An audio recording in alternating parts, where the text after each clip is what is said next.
With Radio Algeria International, you will not miss a single major political or economic event. Radio Algeria International, our voice in the world.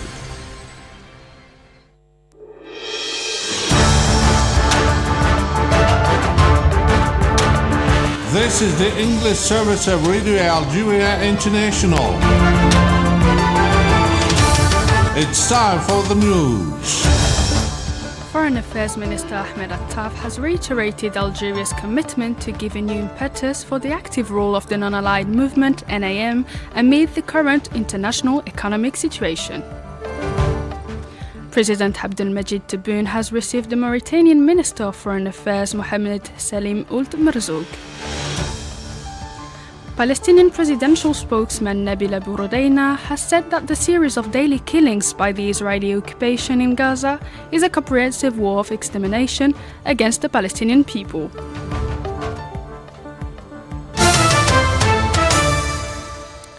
Those were our top stories. Now the news edition. Good afternoon, I am Mariam Bershi, accompanied by my colleague Asya Bakkar. Hi Asya.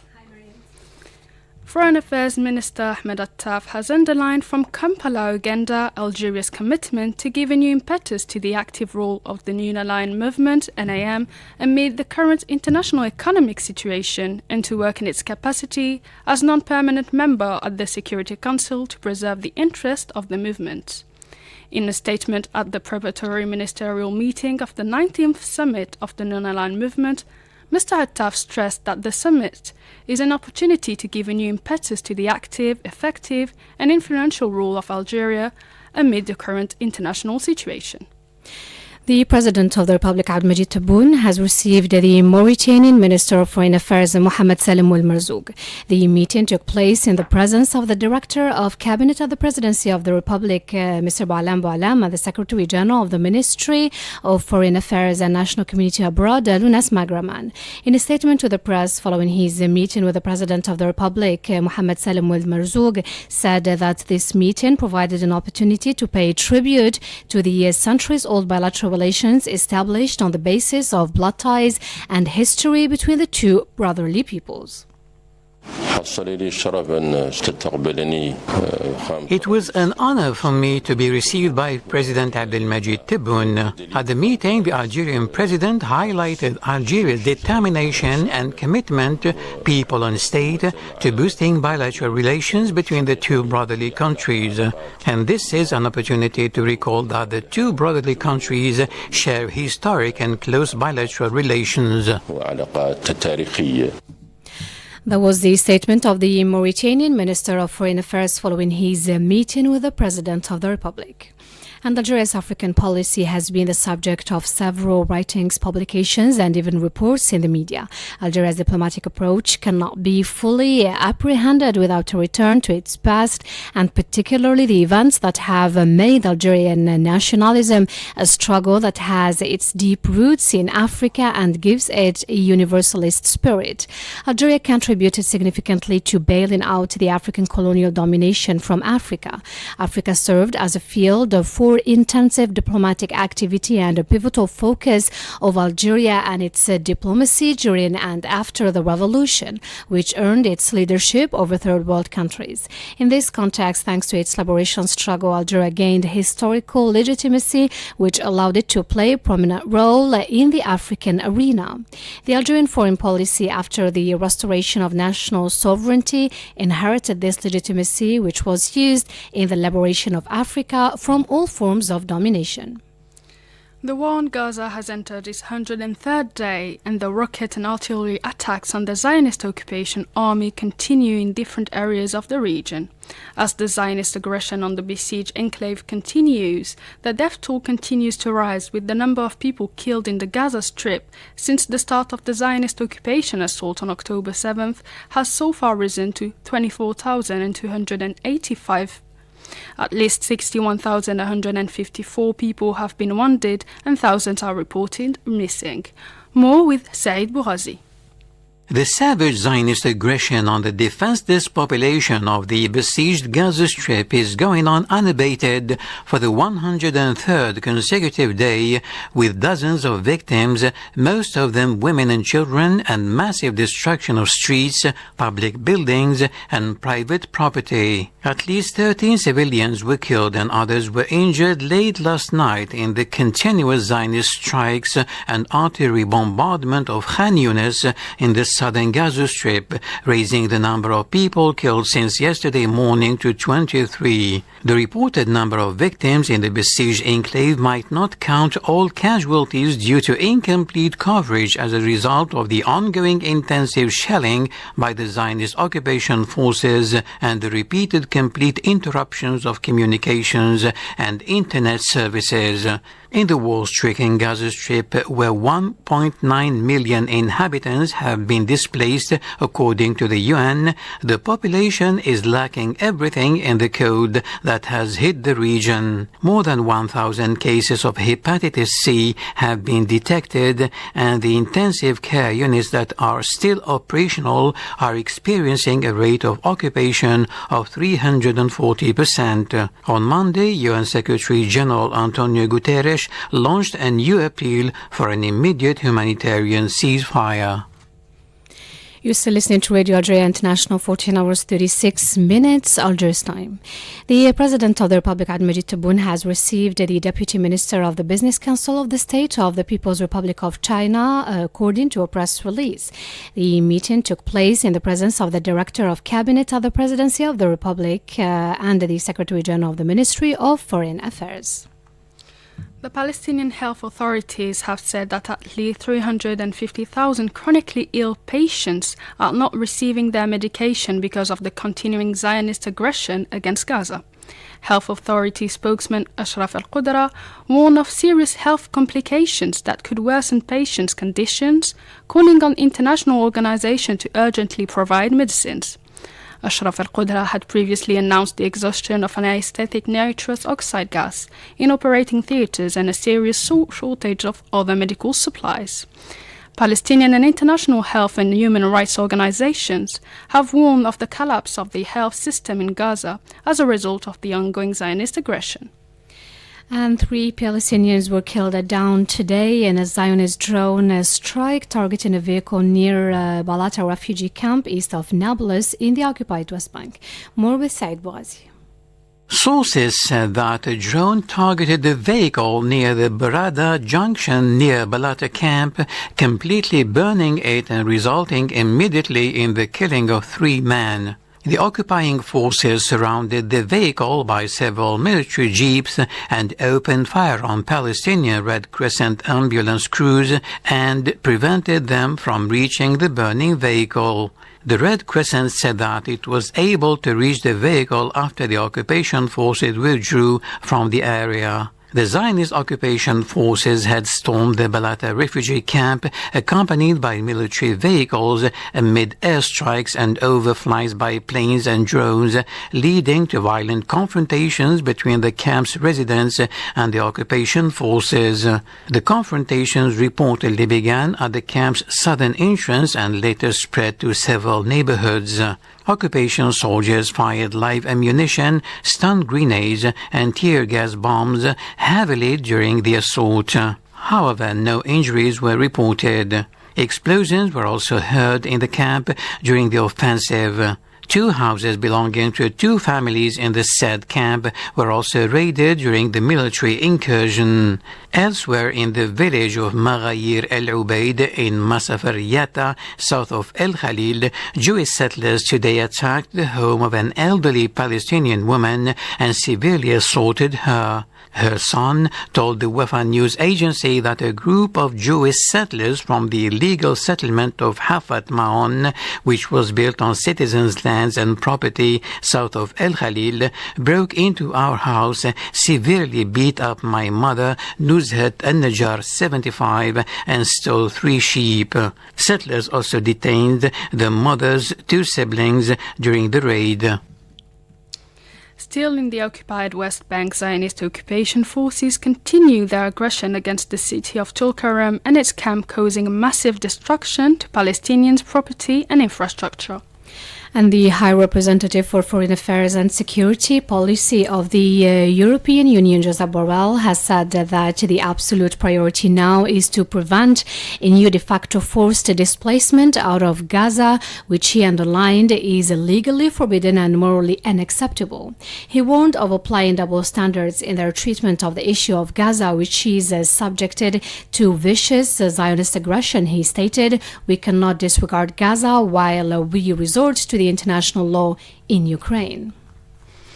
Palestinian Minister of Justice has said that the countries involved in supporting the Israeli war against Gaza should be brought to justice.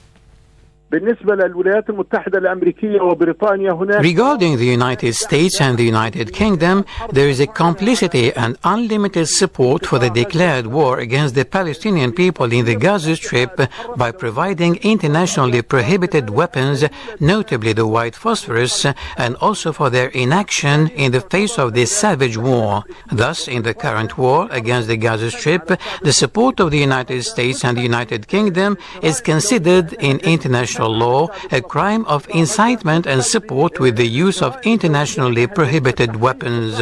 The responsible for these crimes should stand before justice, be it the American justice, regional justice, or international justice at the International Criminal Court. Meanwhile, the Palestinian presidential spokesman Nabi Rodaina said that the series of daily killings by the Israeli occupation in the Gaza Strip and the West Bank, the latest of which was the killing of 4 youths in Tulkarem and 3 in Nablus, in a comprehensive war of extermination against the Palestinian people. Abu Rodaina added that the Israeli occupation is trying in various ways to drag the entire region into violence and destruction by continuing its policies of extermination, killing, destruction, stealing Palestinian land, seizing Palestinian clearing funds, settlement and settler terrorism in light of unacceptable international silence, stressing that these conditions will affect the region and no one will be safe from them. The Palestinian presidency also called on the U.S. administration to intervene immediately to stop this comprehensive aggression and the heinous massacres being committed against Palestinian people before it is too late, calling on a solution that ends the Israeli occupation and embodies the establishment of an independent state with East Jerusalem as capital. Several UN human rights experts have claimed that the Zionist entity has been destroying the food system in Gaza and using famine as a weapon of war since the start of its genocidal aggression against the besieged Gaza Strip on October 7th. The details in this report by Said Bouazi. In the report made public on Tuesday and relayed by the Wafa news agency, the experts said that the deliberate sabotage of orchards and agricultural greenhouses in Gaza is the best evidence of the Zionist entity's desire to starve the people of Gaza, pointing out that reports documented by the UN show that around 22% of Gaza's agricultural land has been razed to the ground and almost 70% of the fishing fleet has been destroyed. In the same context, they pointed out that at present 80% of the inhabitants of Gaza are hungry. Pregnant women are no longer receiving adequate food and health care, putting their lives at risk. All children under the age of 5, 335,000, are at high risk of acute malnutrition, noting that malnutrition causes irreversible physical and cognitive disabilities in children. They added that in Gaza there is nowhere to feel safe. Since 7th October, the Zionist entity has declared and imposed a total blockade, depriving 2.3 million Palestinians of water, food, fuel, medicines, and medical supplies, thus reinforcing the 17-year blockade that has made almost half the population of Gaza suffer from food insecurity. The experts who drafted the report include the Special Rapporteur on the Right to Food, Michael Fakhri, the Special Rapporteur on the right of everyone to the enjoyment of the highest attainable standard of physical and mental health, Talaling Movoking, and the Special Rapporteur on the Right to Adequate Housing, Krishnan Rajagopal, the Special Rapporteur on the Human Rights of Internally Displaced Persons, Paula Javera Betancourt, the Special Rapporteur on the Situation of Human Rights in the Palestinian territories occupied since 1967, Francesca Albanese. That's it for our news bulletin. I invite you to listen to this special program on a Cameroonian football player, followed by a special program on artificial intelligence.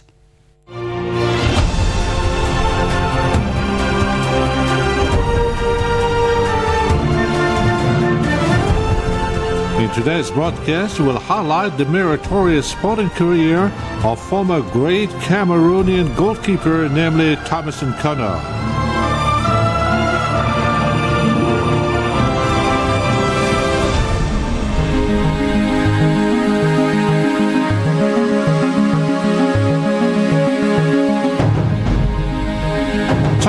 Tommy Nkono, born on July 20th, 1956, is a Cameroonian retired footballer. Arguably the greatest goalkeeper Africa has ever produced, he is mainly associated to Espanyol, whom he represented for almost a decade, appearing in more than 300 official games. Nkono appeared for the Cameroon national team in 3 World Cups and 4 Africa Cup of Nations tournaments. Thomas Nkono was born in Dezangue. After playing in his country with Canon Yaoundé and Tonnerre Yaoundé, he moved to Spain with RCD Espanyol in 1982 after solid performances in the FIFA World Cup played in that country. He received the France Football African Football of the Year award in that year and also in 1979.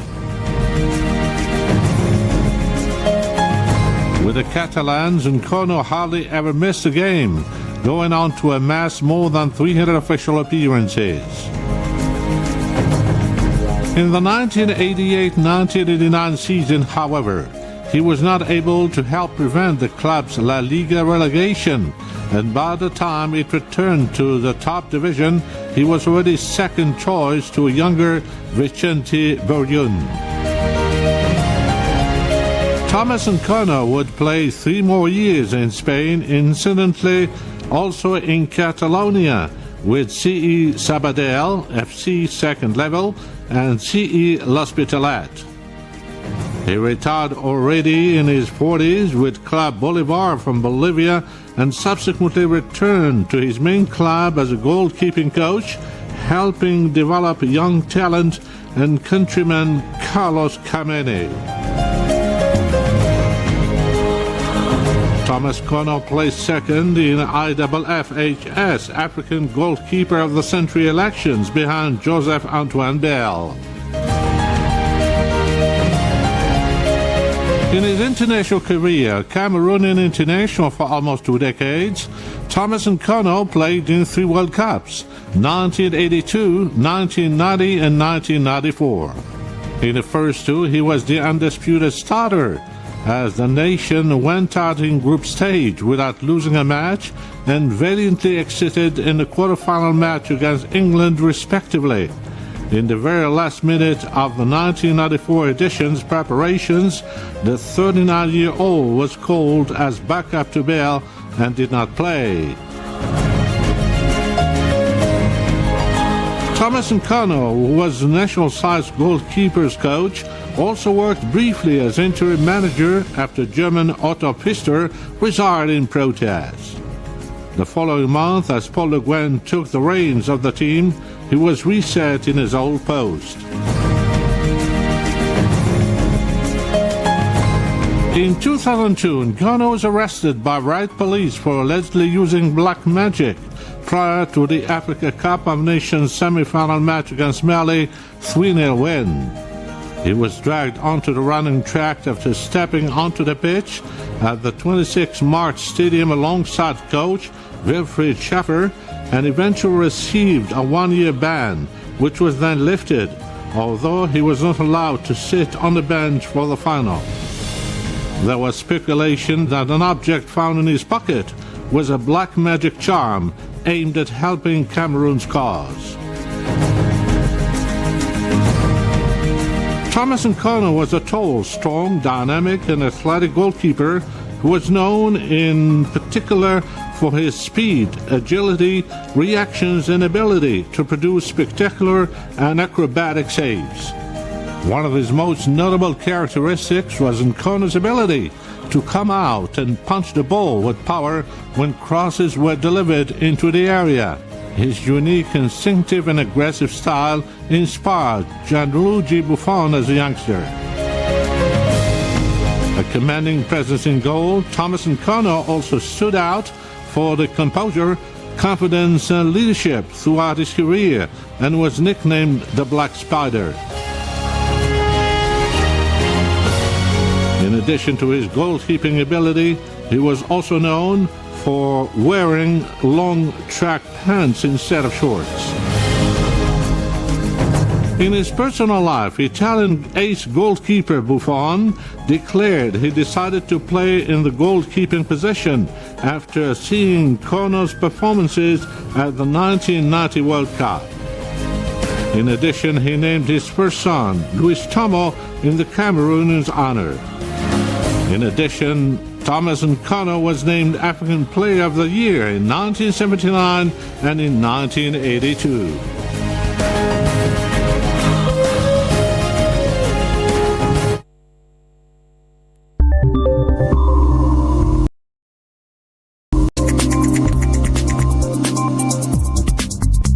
Artificial intelligence is defined as the ability of a digital computer or a computer-controlled robot to perform tasks associated with intelligent beings. Nowadays, some limited artificial intelligence applications, such as medical diagnosis, computer search engines, voice or handwriting recognition, and chatbots, have evolved to the point where some programs can perform at the same levels as human experts and professionals. AI systems typically function by absorbing large quantities of labeled training data, examining the data for correlations and patterns, and using these patterns to forecast future states. Artificial intelligence can be used by employees to handle repetitive, low-skilled jobs, saving hours of labor. Even though machines have been previously used on production lines, artificial intelligence enables to manage a wide range of jobs more effectively than in the past. Every business benefits from this. Businesses save money by using technology to handle routine chores rather than hiring people. It even reduces non-compliant fees and operating costs.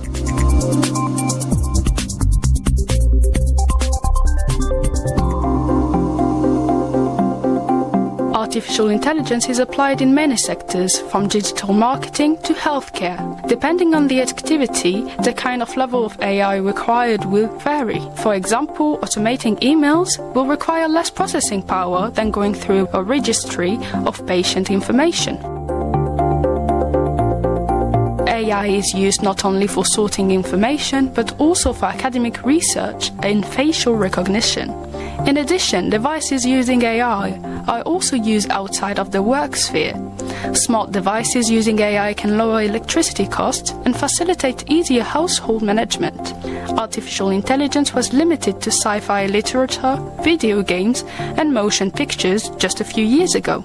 Despite being commonplace, some argue that it is not even close to attaining its full potential yet. However, many fear that the use of AI will result in job losses. Experts reported that this is happening at a small scale. A common example could be the self-checkouts in shops or supermarkets. This is one simple example of how AI is replacing human tasks while simultaneously taking away job opportunities. Moreover, there is an urgent need to address the issue of the lack of transparency in AI systems, especially with deep learning models that can be challenging to understand understand. People may become distrustful of AI systems and reject their adoption if they are unable to understand how they arrive at their findings. Another issue that should be addressed is the amplification of social biases that AI systems perpetuate due to biased training data and algorithmic design. Introducing moral and ethical values in AI systems is challenging, especially when those systems are making decisions that could have major consequences. Researchers and developers must prioritize the ethical implications of AI technologies. AI technologies also present privacy concerns, as large volumes of personal data are frequently collected and analyzed by AI systems, which raises concern about data security and privacy. In order to reduce privacy risks, data protection laws and secure data management procedures must be advocated. Regarding security risks, it has been reported that as AI technologies advance in sophistications, security risks and possibilities for abuse that come with using them increase as well. By using AI, malicious actors and hackers can create sophisticated cyber attacks, bypass security measures, and take advantage of weaknesses in systems. The UN Under-Secretary General for Global Communication, Melissa Fleming, stressed that AI has been used already on social media to circulate disinformation and hate speech, which threatens human progress. Deepfakes and other AI-generated content are used to manipulate public opinion and share misleading information. In the digital age, efforts to identify and counteract misinformation produced by AI are essential to maintaining the integrity of information. To that, Mrs. Fleming added the following. Disinformation actors take advantage of algorithms that are designed to prioritize outrage and user engagement. They are programmed to amplify the posts that generate outrage and often result in promoting hate speech. By design, they at the same time limit the reach of factual, reliable information, including from the United Nations. But large-scale disinformation operations have had their own limits. Up until recently, they required significant investment in content creation. They needed manpower and a big, broad influencer network. But with the advent of generative AI technology, the cost and manpower barriers have been lifted. This means the online environment is about to get even worse. Besides, Melissa Fleming recalled that it is challenging to detect whether content is AI-generated or real. She added that the UN is concerned by the following. Targeted disinformation is already impacting UN peace and security efforts, and in many parts of the world, UN peace, humanitarian, and political operations are the subject of false narratives. This endangers UN staff and also the civilians they are tasked with aiding and protecting. I would like to recall a recent survey of our peacekeepers where more than 70% who responded to the survey said that disinformation severely or critically affected their ability to implement their mandates. 70%. And this is the landscape that they're already operating in. Now, enter cheap, off-the-shelf AI services, and targeted disinformation is becoming an even more potent weapon in the information wars. Those working to keep the peace, to deliver humanitarian aid, and to report on atrocities are becoming targets themselves of twisted stories. And this can undermine their missions by turning populations and donors against them. Concern over the use of AI-driven autonomous weaponry by non-state or rogue states are also raised by the development of this technology, particularly by the possible loss of human control over crucial decision-making processes. Governments and organizations must create international standards and laws that guard against AI security issues in order to reduce these security hazards, especially as the risk of states getting into AI weapons race could lead to the development of AI technology with dangerous effects. For instance, researchers and leaders stress that intelligence labs must pause the development of AI systems. Furthermore, as artificial intelligence continues to integrate into various aspects of daily life, the ethical dilemmas surrounding its implementation and usage are becoming increasingly pertinent. One of the pressing concerns is the accountability of AI-driven decisions. When AI systems make critical decisions, it is often challenging to pinpoint responsibility or assign accountability for the outcomes. The ambiguity in responsibility raises significant ethical questions, particularly in contexts such as healthcare, finance, and law enforcement, where AI-powered decisions can profoundly impact individuals' lives. Establishing frameworks for transparent accountability and clear lines of responsibility within AI systems becomes imperative to ensure that decisions made by these systems are fair, justifiable, and aligned with ethical standards. By addressing the ethical and accountability concerns in AI systems, societies can better embrace the potential benefits of these technologies while mitigating their potential risks.